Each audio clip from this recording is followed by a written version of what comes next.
Double धमाकों से चेन्नई दहल गई, एक की मौत हो गई और दर्जन से ज्यादा लोग घायल हो गए।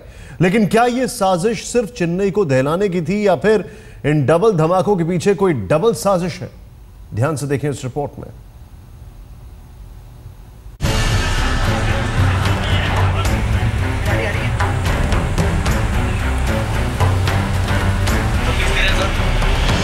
चेन्नई सेंट्रल स्टेशन पर डबल ब्लास्ट, ट्रेन में डबल धमाके से फैल गई दहशत। क्या है डबल धमाके की साजिश? डबल ब्लास्ट का मकसद क्या है? देश भर में चुनावी माहौल है, नेताओं की ताबड़तोड़ रैलियां जारी हैं। 2 फेज का चुनाव अभी बाकी है। कुल मिलाकर 105 सीटों पर मतदान होना है। सबसे बड़ी बात यह कि नरेंद्र मोदी इस वक्त आंध्र प्रदेश के दौरे पर हैं और ऐसे वक्त में गुवाहाटी बेंगलोर एक्सप्रेस में डबल ब्लास्ट। क्या ये धमाके देश में शांतिपूर्ण तरीके से चल रहे चुनावी माहौल में खलल डालने की कोशिश है? क्योंकि चुनाव के वक्त आतंकी गतिविधियों की खबरें तो काफी पहले से आ रही थी। हालांकि अभी कुछ कहना थोड़ी जल्दबाजी होगी। लेकिन चेन्नई सेंट्रल स्टेशन पर 2 धमाकों के बाद जो तस्वीरें सामने आई हैं वो खौफ भी पैदा करती हैं और डबल साजिश की तरफ इशारा भी करती हैं। जिस तरह से ट्रेन के 2 डिब्बों में बम फिट किए गए, यकीनन वो आतंकवादी साजिश की तरफ इशारा कर रहे हैं। आज हम ये जानने की कोशिश करेंगे कि इन धमाकों के पीछे कौन है, इन धमाकों का असली मकसद क्या है, इन धमाकों की तीव्रता क्या थी और कौन से वो संदिग्ध हैं जिन्हें गिरफ्तार किया गया है। डबल ब्लास्ट से हिल गई हैं सुरक्षा एजेंसियां। राज्य सरकार ने दे दिए हैं जांच के आदेश। चेन्नई सेंट्रल स्टेशन पर धमाकों के बाद जो तस्वीर सामने थी वो सिर्फ और सिर्फ दहलाने वाली थी। बेंगलोर सिटी जंक्शन से चली गुवाहाटी बेंगलोर एक्सप्रेस में चेन्नई सेंट्रल स्टेशन पर एक के बाद एक 2 धमाके हुए। जो बेंगलुरु और चेन्नई सेंट्रल रेलवे स्टेशन की जो सीसीटीवी फुटेज है उसका भी जांच की जा रही है।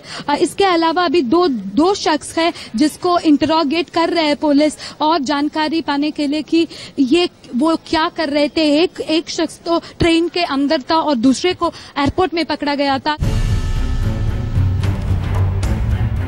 धमाके चेन्नई स्टेशन पर ट्रेन में हुए, लेकिन बेंगलोर में भी सुरक्षा सतर्क कर दी गई है।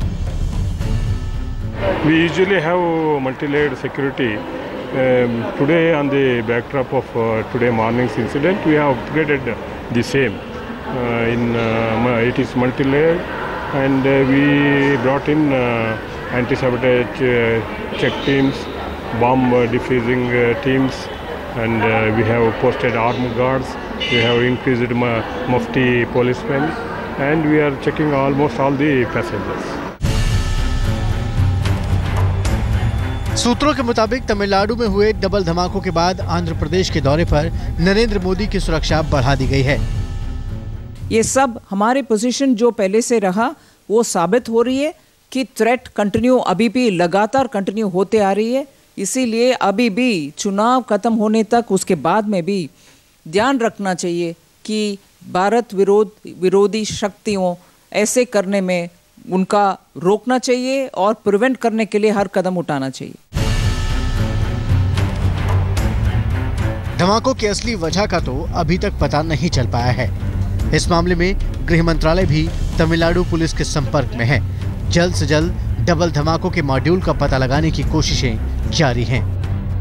बेंगलोर से रोहिणी स्वामी और चेन्नई से प्रेमवदा के साथ आज तक ब्यूरो। चेन्नई में धमाके हुए, हड़कंप दिल्ली तक मच गया। सुबह 7:15 बजे चेन्नई सेंट्रल स्टेशन पर 2 धमाके हुए और एक संदिग्ध को पुलिस ने ट्रेन के अंदर से गिरफ्तार किया। अब साजिश के तार कितने लंबे हैं, जांच एजेंसियां इसी का पता लगाने में जुटी हुई।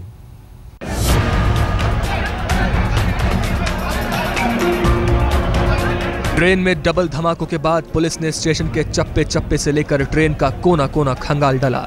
तभी पुलिस की नजर पड़ी एक ऐसे संदिग्ध व्यक्ति पर जो धमाके के बाद भी ट्रेन में ही छुप कर बैठा था। चेन्नई पुलिस ने फौरन उसे गिरफ्तार कर लिया। धमाकों में इस्तेमाल हुआ अमोनियम नाइट्रेट, धमाकों में अमोनियम टाउलिन और सल्फर भी मिला। ट्रेन में लगाए गए दोनों बम टाइमर थे। सूत्रों के मुताबिक गुवाहाटी बेंगलोर एक्सप्रेस ट्रेन में दोनों बम हड़बड़ी में प्लांट किए गए थे और अंदाजा ये लगाया जा रहा है कि 3 से 4 लोगों ने इस साजिश को अंजाम दिया। साथ ही जांच एजेंसियां ये भी मान रही हैं कि दोनों बम स्टेशन पर ट्रेन में प्लांट किए गए थे और इसकी वजह है कि किसी भी यात्री ने सीट के नीचे संदिग्ध वस्तु होने का जिक्र नहीं किया। हम आपको बता दें कि चेन्नई में 2 दिन पहले ही मोहम्मद जफर नाम के एक शख्स को गिरफ्तार किया गया था।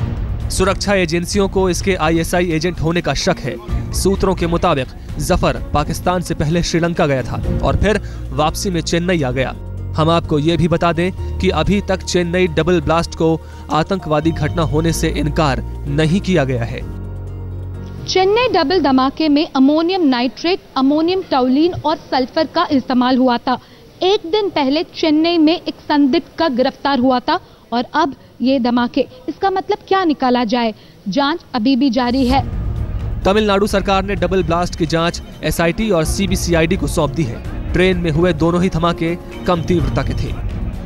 अब सवाल ये भी कि क्या दहशत की साजिश रचने वालों का ये मिशन चेन्नई सेंट्रल स्टेशन ही था या फिर साजिश बेहद लंबी थी? जांच एजेंसियां अभी खुले तौर पर किसी का भी नाम नहीं ले रही हैं, लेकिन इन 2 धमाकों ने पूरे देश को ये सोचने पर मजबूर कर दिया है कि सावधानी हटी तो दुर्घटना बेहद बड़ी हो सकती है और ये साजिश लोकसभा चुनाव में खलल डालने की भी हो सकती है। चेन्नई से प्रेम वदा के साथ आज तक ब्यूरो।